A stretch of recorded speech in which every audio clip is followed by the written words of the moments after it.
Hello investor, welcome back to my YouTube channel digital service. दोस्तों, इस video में आज हम बात करने वाले हैं स्नाइडर इलेक्ट्रिक इंफ्रास्ट्रक्चर लिमिटेड के शेयर्स के बारे में, जिसमें हमको टेक्निकल चार्ट्स पर एक बहुत ज़्यादा अप मूव दिखाई दे रहे हैं। चैनल पर पहली बार आए हैं तो चैनल को सब्सक्राइब करना बिल्कुल ना भूलें। इसके साथ ही साथ अगर आप एक स्विंग ट्रेडर्स हैं तो आप चाहो तो हमारा एक वीडियो आया था कल की डेट में अनंत राज लिमिटेड शेयर्स के ऊपर, जिसमें हमको टेक्निकल चार्ट्स पर एक बहुत आप साइड के टारगेट दिखाई दे रहे हैं। वीडियो नहीं देखा है तो आप चाहो तो इस वीडियो को भी जाकर वहां पर देख सकते हो। Snyder electric infrastructure limited incorporate हुई थी 2011 में, जो एंगेज्ड है businesses of manufacturing, designing, building and servicing technologically advance product and system. किसके लिए? इलेक्ट्रिसिटी नेटवर्क के लिए।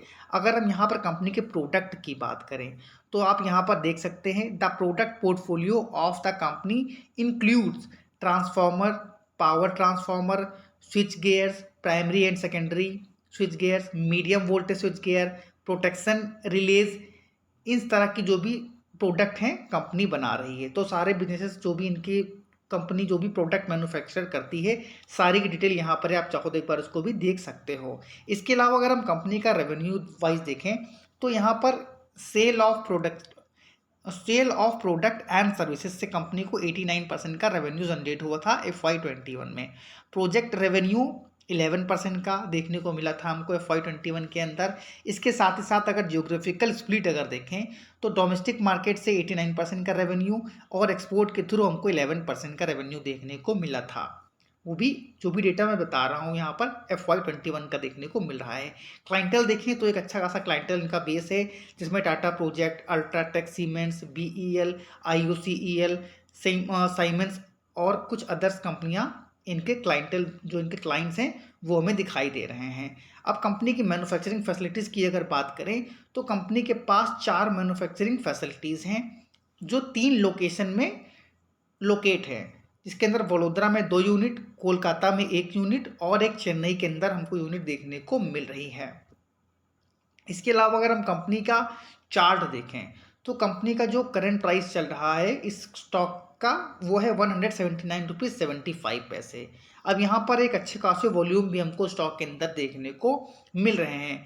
टारगेट देखने से पहले हम एक बार कंपनी के फंडामेंटल पर अगर नज़र डालें तो कंपनी का जो भी 3 साल का CAGR प्रॉफिट रेवेन्यू ग्रोथ था वो 2.39% का था, लेकिन इस साल इन्होंने 17.07% के CAGR से रेवेन्यू को बीट किया है। यानी कि जो भी इनका लास्ट जो इनका रेवेन्यू था उसको यहाँ पर अब इन्होंने बीट किया है, जो कि काफ़ी ज़्यादा पॉजिटिव बनाता है इस कंपनी को। वहीं पर अगर कंपनी का रिटर्न अगर देखें तो फ्राइडे के ट्रेडिंग सेशन में स्टॉक ने 6% के आसपास का अप मूवमेंट भी दिखाया था।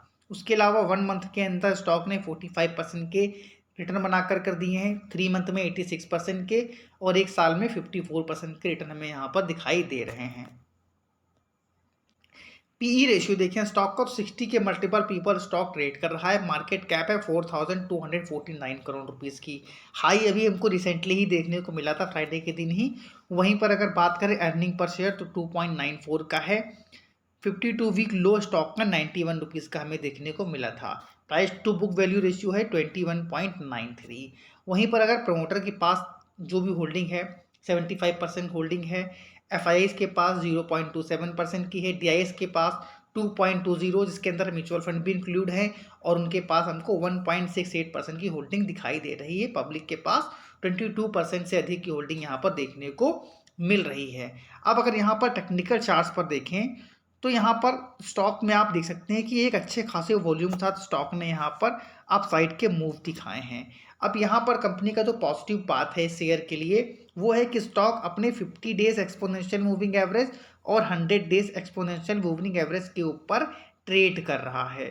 तो जब भी कोई भी स्टॉक अपने 50 डेज EMA 100 डेज EMA के ऊपर ट्रेड कर रहा होता है तो उस स्टॉक को हम पॉजिटिव कंसीडर कर सकते हैं टेक्निकली, क्योंकि यहाँ पर कंपनी के फंडामेंटल्स अगर आप देखें तो अगर आप कंपनी की सेल्स देखें तो 2015 के मार्च के मंथ में 1310 करोड़ का रेवेन्यू हमको देखने को मिल रहा था। आप यहाँ पर देख सकते हैं। उसके बाद इनका रेवेन्यू 1400 का, फिर 1263, 1312, यानी कि एक रेंज बाउंड देखने को मिल रहा था। लेकिन मार्च 2021 में इनका जो रेवेन्यू था वो घटकर हो गया 1300 करोड़ रुपीस के आसपास। लेकिन अगर आप मार्च 22 में देखें तो इनका जो भी सेल्स है बहुत अच्छी तरह से हमको बढ़ती हुई दिखाई दे रही है। 1530 करोड़ का रेवेन्यू देखने को मिला। और अभी की बात करें तो ज़बरदस्त रेवेन्यू ग्रोथ के साथ कंपनी ने जो है दस्तक दे दी है यहाँ पर। वहीं पर इनका सिर्फ रेवेन्यू ही नहीं, ऑपरेटिंग प्रॉफिट मार्जिन जो कि 2019 में घटकर 2% का हो गया था, इन्होंने बढ़ाकर 7% का कर लिया है। जिसकी वजह से अगर आप यहाँ पर इनका नेट प्रॉफिट देखें तो नेट प्रॉफिट अभी के लिए यानी ट्रेलिंग 12 मंथ में 70 करोड़ का हमको देखने को मिल रहा है, जो कि यहाँ पर आप देखिए बैक साइड में तो नेगेटिव देखने को मिल रहा था। यानी एक लॉस मेकिंग कंपनी से कंपनी प्रॉफिट में आ चुकी है। तो जब भी किसी कंपनी में आप लॉन्ग टर्म या स्विंग ट्रेडिंग के लिए ट्रेड कर रहे होते हैं तो अगर स्टॉक में फंडामेंटली बेटर कर रहा होता है तो उस कंपनी के लिए, किसी भी सेक्टर की कंपनी हो, उसके लिए काफ़ी ज़्यादा पॉजिटिव पॉइंट्स ये होते हैं जो चीज़ें आप सबको सीखनी चाहिए और देखनी भी चाहिए। जिसकी वजह से अगर आप इनका अर्निंग पर शेयर देखिए जो कि माइनस में रहा करता था वो बढ़कर कितना हो गया 1.16% से बढ़कर 2.93% का हमको दिखाई दे रहा है। लेकिन अभी भी कंपनी के बहुत स्ट्रॉन्ग फंडामेंटल्स हम नहीं कहेंगे क्योंकि यहाँ पर इनके रिजर्व अगर आप देखिए तो कंपनी के पास जो भी रिजर्व है वो माइनस में देखने को मिल रहा है। किसी भी प्रकार का यहाँ पर रिजर्व देखने को नहीं मिल रहा है। लेकिन फिर एक यहाँ पर नेगेटिव है तो दूसरा पॉजिटिव यहाँ पर दिखाई दे रहा है। कंपनी का जो भी बोरोइंग है वो इन्होंने कम किया है। मार्च 2021 में 411 करोड़ का इनका बोरिंग देखने को मिल रही थी, जो कि 2022 में इन्होंने घटाकर 360 करोड़ की कर ली है, जो कि अगेन एक बहुत ही ज़्यादा पॉजिटिव पॉइंट है इस कंपनी के लिए। वहीं पर इनका अगर हम नेट कैश फ्लो देखें तो नेट कैश फ्लो भी यहाँ पर इस कंपनी का हमको पॉजिटिव दिखाई दे रहा है। अब यहाँ पर ये सारी बात हो गई फंडामेंटल्स की। फंडामेंटल इसलिए बताता हूँ मैं आप सभी को, हो सकता है आपको थोड़ा सा ये सब्जेक्ट बोरिंग लगता हो, लेकिन अगर आपका व्यू लॉन्ग टर्म का है या आपने शॉर्ट टर्म के लिए स्टॉक को बाय किया है तो भले ही आप उसके फंडामेंटल पर को तवज्जो मत दो, लेकिन एक बार आपको चीज़ें पता होनी चाहिए कि कंपनी के ऊपर डेप्ट कितना है, कंपनी के फंडामेंटल कैसे हैं, यानी कंपनी प्रॉफिट में है या लॉस में है। ये चीज़ें एक बार जब आप देख लोगे तो अगर स्टॉक में गिरावट आएगी किसी कारणवश तो आप मेंटली प्रिपेयर रहोगे कि आपको स्टॉक में करना क्या है, स्ट्रिक्टली एग्जिट करना है या उस गिरावट में आपको स्टॉक को ऐड करना है। इसीलिए फंडामेंटल देखना बहुत ज़्यादा ज़रूरी हो जाता है आपका किसी भी कंपनी को लेकर कर। तो सबसे पहले यहाँ पर जो भी ये टारगेट हमको देखने को मिलेंगे वो शॉर्ट टर्म से लॉन्ग टर्म। लॉन्ग टर्म कहने का मतलब है कम से कम 1 साल तक आपको उस स्टॉक में इन्वेस्टमेंट करना पड़ेगा, यानी आपको निवेशित रहना पड़ेगा 1 साल के लिए। तो सबसे पहले यहाँ पर आपको एक स्ट्रिक्ट एसएल लेना है। जो भी आपका एसएल यहाँ पर रहने वाला है वो स्ट्रिक्टली लेना है। वो रहेगा यहाँ पर आपका 135 रुपीज़ के आसपास। आप चाहो थोड़ा सा बढ़ाकर इसको 138 तक का भी कर सकते हो। तो ये स्ट्रिक्टली ये लेवल है जहाँ पर आपको एसएल लेना है। और सबसे पहले हम टारगेट की अगर बात करें तो यहाँ पर अगर आप देखिए स्टॉक ने रिसेंटली एक बहुत खूबसूरत ब्रेकआउट दिया था 155 के लेवल के ऊपर। अब यहाँ पर ये लेवल 155 का जो था, यहाँ पर जैसे स्टॉक ने ब्रेकआउट दिया है हमको एक ज़बरदस्त की तेज़ी यहाँ पर देखने को मिली थी। और यहाँ पर अगर आप कैंडल्स देखें तो खूबसूरत कैंडल बनती हुई दिखाई दे रही हैं। अब यहाँ पर आपको टारगेट जो दिखाई दे सकते हैं short term to long term, वो यहाँ पर मैं मेंशन कर दे रहा हूँ। शॉर्ट टर्म में जो टारगेट यहाँ पर रहने वाले हैं आप सभी के, वो यहाँ पर मैं मेंशन कर दे रहा हूँ। टारगेट पहले देखने को मिल सकते हैं आपको 235 रुपीज़ के इस स्टॉक के अंदर।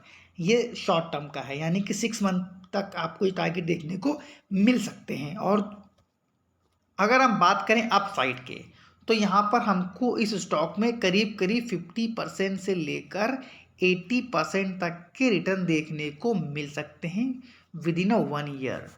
तो आई थिंक ये बहुत अच्छा रिटर्न रहेगा अगर आप इसको करंट प्राइस पर बाय करते हो और आप 1 साल तक स्टॉक को होल्ड कर सकते हो। क्योंकि इस रिटर्न को लेने के लिए अगर आप बैंक एफडी करते हैं तो शायद आपको 3 से 4 साल का समय भी लग सकता है। माफ़ करिएगा, 4 साल का नहीं, कम से कम 8 साल का समय लग सकता है।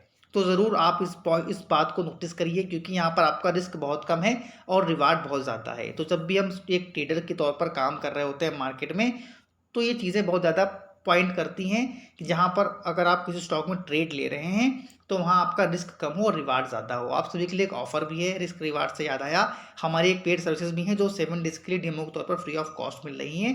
लिंक डिस्क्रिप्शन बॉक्स में दे दी गई है, जहाँ से आप उसको ज्वाइन कर सकते हो और 7 डेज़ की ट्रेडिंग का आनंद भी ले सकते हो। आई थिंक आपको हमारे द्वारा दिए गए कंटेंट पसंद आ रहे हों।